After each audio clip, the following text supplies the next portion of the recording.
Nabi Rasulullah SAW cinta bahasa Arab itu ada 3. Karena saya orang Arab, yaitu yang kedua kalamnya Al-Quran itu bahasa Arab. Yang ketiga kalamnya ahli surga itu bahasa Arab. Kenapa ini? Kenapa di surga kita ngomong bahasa Arab? Kenapa nggak ngomong bahasa Urdu, bahasa Turki, bahasa apa? Kenapa nggak bahasa yang lain? Kenapa coba? Ada yang tahu? Kenapa di surga ngomong bahasa Arab? Nah, ada yang tahu? Misalnya malaikat nih. Kita bicara tentang malaikat aja. Ntar di alam kubur.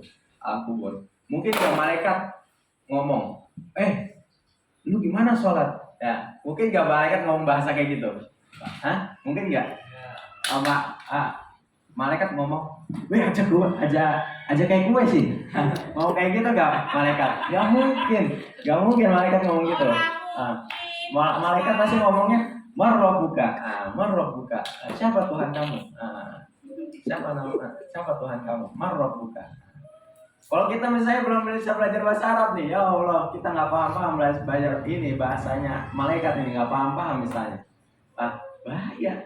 Ya mungkin bisa bahaya, cuman kan nggak ada yang tahu kan, ntar di surga ntar di alam kubur tiba-tiba bisa bahasa Arab, nggak tahu juga kan.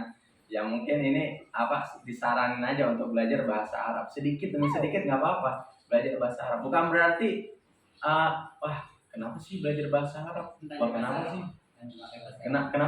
Kenapa sih kita disuruh belajar bahasa Arab? Kenapa nggak belajar bahasa Inggris saja? Nah, karena kita umatnya Nabi Muhammad SAW. Kalau kita namanya cinta kepada Nabi Muhammad SAW, kita menjalankan sunnah-sunnahnya, dari bangun tidurnya, dari tata bicaranya, dari dia bicara bahasa apa, dari makannya, tidurnya apa segala macam, dari ia dilahirkan sampai ia diwafatkan sama Allah Subhanahu wa taala. Kita harus cari tahu apa sunnahnya.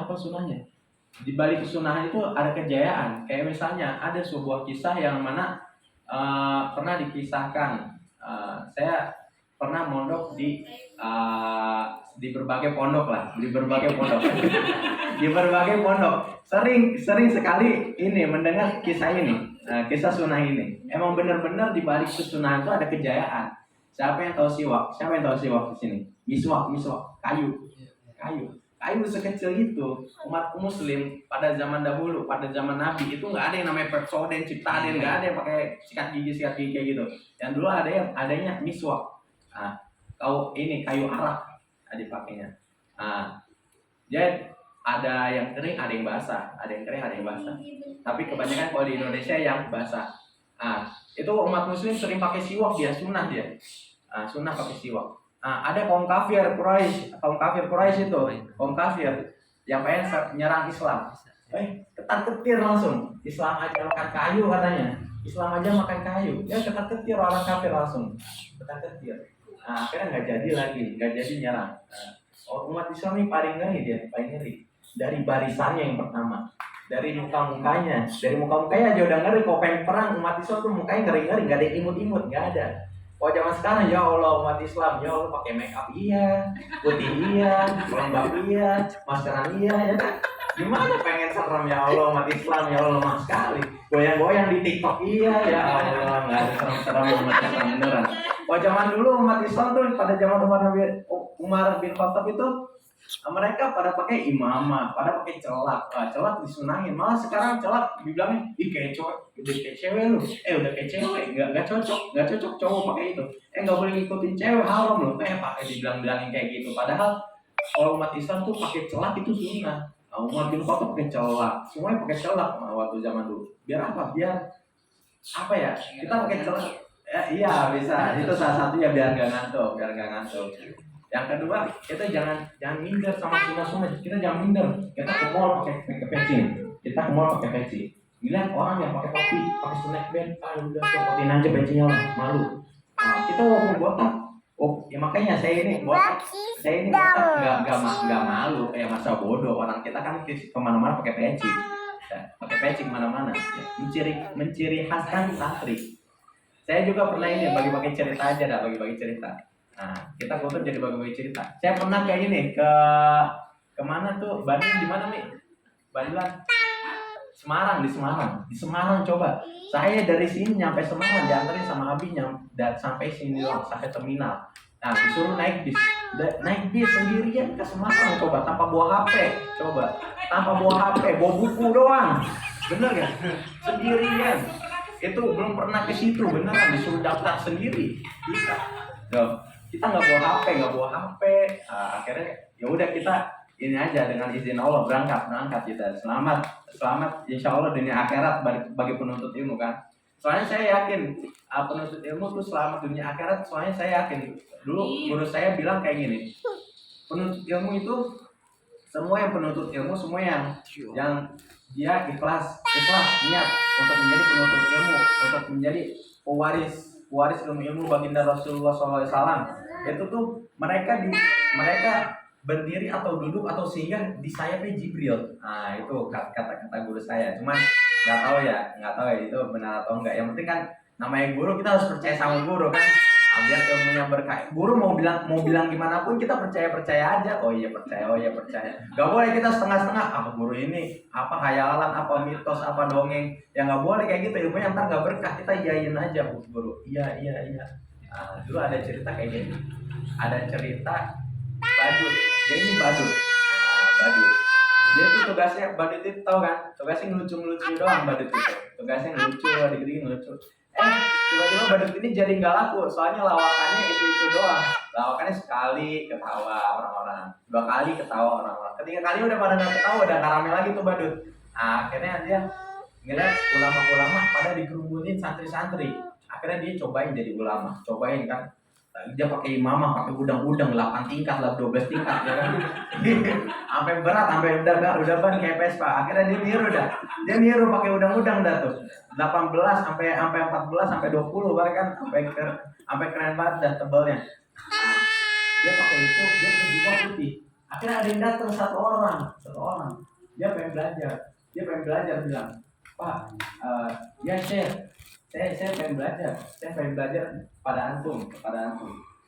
Badut ini bertanya-tanya dia, saya bisa belajar apa? Saya cuma stylenya doang kayak gini. Ya udah, akhirnya saya ngambil satu kitab, nggak tahu kitab apa kan. Dia ngambil satu kitab, kasih ke murid itu. Padahal sayanya ini nggak paham, dia nggak paham kitabnya, tapi udah dikasih aja sama muridnya. Akhirnya muridnya nerima akhirnya ditakrir, ditikrol sama dia. Akhirnya belajar sendiri sama gurunya, belajar sendiri sama inawatona. Udah belajar sendiri, disuruh belajar sendiri dia. Akhirnya belajar sendiri. Udah selesai kitab itu, ganti kitab lagi. Nyampe dia jadi orang alim. Dengan izin Allah, dia bukan jadi orang alim lagi, dia jadi wali. Akhirnya muridnya ini tahu bahwasannya gurunya ini bukan orang yang berilmu, dia badut. Entah dari mana, entah dari mimpinya atau entah gimana. Akhirnya pas jadi orang alim, dia datang lagi ke gurunya. Ya, saya tahu bahwasannya antum ini siapa. Dia ngomong kayak gitu, tapi dia nggak ngungkapin identitas syekhnya, nggak ngungkapin kamu ini badut ya, nggak ngungkapin kayak gitu. Dia cuma ngomong, saya tahu identitas Anda siapa, cuma gitu bahasanya. Ya begitulah yang namanya santri kepada guru. Bukan berarti kita lihat guru salah dikit, wah udahlah nggak usah jadi murid dia lagi.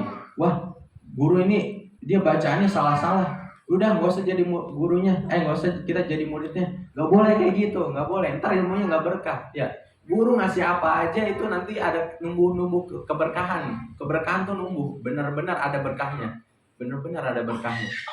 Namanya juga guru manusia kan, ilmu itu bagi manusia terbatas, tapi sesungguhnya ilmu itu nggak terbatas, ilmu itu nggak ada batasnya. Nyampe kita mati ilmu itu belum selesai kita capai, kita belajarin ilmu itu belum selesai. Maka dari itu insya Allah semuanya niat. Ibrahim mau jadi santri gak? Cinta gak jadi santri? Ibrahim, Maryam mau jadi santri? Siapa lagi yang belum mondok? Nih, siapa namanya? Said, insya Allah ntar jadi santri Said. Jangan sampai ntar kan kita apa namanya dari keluarga Dimun misalnya dari keluarga Dimun, semuanya lulusan jadi santri semua. Akhirnya kita pas udah gede sharing ilmu dah tuh, sharing ilmu kan. Misalnya kayak apa? Kayak misalnya menurut kitab ini kayak gini. Enggak, menurut kitab ini kayak gini kan seru kita, ya kan? Enggak, menurut mazhab ini gini. Di mana kitab apa? Kitab Fathul Muin misalnya. Kitab mana? Fathul Qorib. Macam-macam kan kitabnya. Nah, seru dah tuh. Orang yang berilmu nggak ada yang kayak gini, nggak ada yang ngemis-ngemis. Orang berilmu nggak ada yang ngemis. Makanya orang-orang santri tanyain, "Bang, ijazah lu gimana?" Pasti dia bilang, "Ijazah, boro-boro ijazah deh, sekolah aja kagak. Perkalian aja nggak bisa." Nah, tapi kita lihat akhirnya mereka gini gak? Ada yang gini gak? Ada yang ngemis gak? Nggak ada. Jadi orang berilmu itu mulia di langit, mulia di bumi. Jadi orang berilmu, ya kerennya orang berilmu gitu. Bukan berarti dia berilmu pintar perkalian, aljabar pintar, di murojaah setiap hari aljabar, buset sampai keriput. Ya, bukan berarti kayak gitu. Ya, orang yang berilmu tuh yang mentadaburi Al-Quran, ya ngafal hadis, belajar fikih, tauhid, dan bermanfaat bagi orang yang lain. Jangan sampai kita punya ilmu gak dimanfaatin nih bagi orang lain nih. Jangan sampai kayak gitu ya. Jangan sampai kayak gitu. Orang yang gak memanfaatkan ilmunya itu orang yang paling celaka bagi orang yang berilmu. Ya, ini dengerin nih nasihatnya. Orang yang gak berilmu, dia nggak manfaatin ilmunya, nggak dibagi-bagiin, itu orang yang paling celaka bagi orang yang berilmu. Ya, orang yang paling celaka. Ada yang bilang ilmu kalau nggak diamalin itu ilmunya bakal hilang. Bang, lu punya ilmu banyak, bang, lu berimamah setiap hari, lu jubahan setiap hari, jubah sampai putih, sampai kuning belakangnya. Lu belajar apa sih bang di pondok bang? Kita bagi-bagi dah, kita sharing fikih ini kayak gini, fikih. Saya ini pondok terakhir. Ya Allah. Insya Allah pondok terakhir. Saya ini pondok terakhir. Namanya Global Aljabar. Ini tempatnya di Banten. Tempatnya di Banten. Saya nggak tahu gimana. Pindah pondok. Tiba-tiba disuruh ngajar. Sekali pondok disuruh ngajar di Bandung. Cuman ada masalah, apa? Akhirnya saya keluar lagi ya tuh. Saya keluar pindah di Banten. Di Banten sekiranya saya disuruh santri. Nggak taunya sebelum saya ke pondok saya disuruh ngabdi. Ya tanya Nabi. Disuruh ngabdi, nggak disuruh santri sih dah. Disuruh jadi ngabdi. Saya mikir, saya tanyain, bang, kok langsung ngabdi nggak jadi santri? Di sono tuh pas udah nyampe, bang, kok nggak jadi santri dulu? Nggak tahu. Orang disuruh jadi pengabdian. Akhirnya banyak yang bertanya-tanya kan, bang lulusan mana sih? Lulusan mana? Saya lulusan 8 pondok bang. Saya ngomong kayak gitu kan. Saya lulusan 8 pondok bang. Ya. Akhirnya, lebih berpengalaman ya. Udah jadi keamanan aja bang. Jadi keamanan bisa, jadi apa aja bisa lah. Sekretaris bisa, tulisan lumayan bagus lah. Saya kan dulu sering nulis Arab, nulis ngelogat gitu. Nah bisa jadi sekretaris. Cuman saya punya kelemahan, nggak bisa jadi bendahara. Pokoknya jadi bendahara udahlah susah lah. Jadi bendahara banyak ujiannya, udah jangan dah. Jangan sampai jadi bendahara. Pokoknya sekretaris bisa, bagian keamanan bisa, segala macam bisa bisa diambil. Mungkin sekian dari saya bagian sharingnya. Kurang lebihnya mohon maaf nih. Misalnya ada kata-kata yang kesinggung ngomong gue lu nih mas, ini nih maaf aja ya. Kurang lebihnya mohon maaf. Assalamualaikum warahmatullahi wabarakatuh. Waalaikumsalam warahmatullahi wabarakatuh. Takbir, Allahu Akbar.